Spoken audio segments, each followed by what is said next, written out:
Le projet avec le RESPAD a été initié en partenariat avec la DISP, donc la Direction interrégionale des services pénitentiaires, plusieurs associations d'addictos et une association qui s'appelle la VAP du cœur.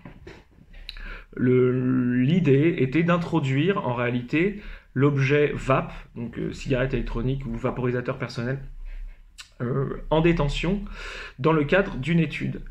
Il faut savoir qu'à Nanterre, donc à Nanterre en particulier, pour diverses raisons, la cigarette électronique est un objet qui est interdit.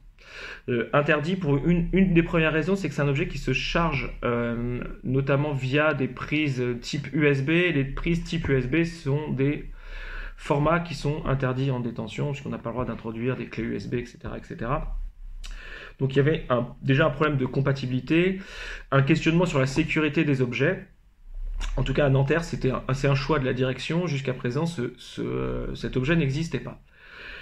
Pourquoi on a voulu s'inscrire dans le projet du RESPAD? C'était que l'idée, c'était de mettre à disposition, dans le cadre d'une étude, un vaporisateur personnel ainsi que des liquides aux détenus qui rentraient dans l'étude et pouvoir évaluer l'impact que ça allait avoir sur leur consommation de tabac, la baisse de la consommation de tabac et un mieux-être au niveau santé.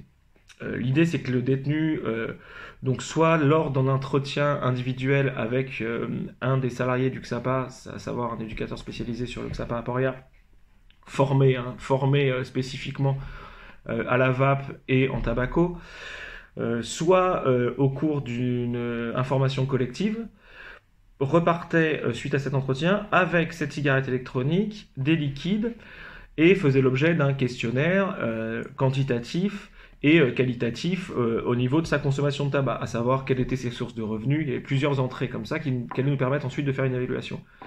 Il y avait également un passage au CO-testeur, donc connaître le taux de monoxyde de carbone dans les poumons, qui parfois donne un bon indicateur du degré de dépendance.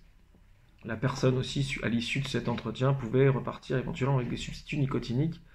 L'idée, c'était de l'avoir 3 fois sur l'étude pour obtenir des résultats et en faire une évaluation.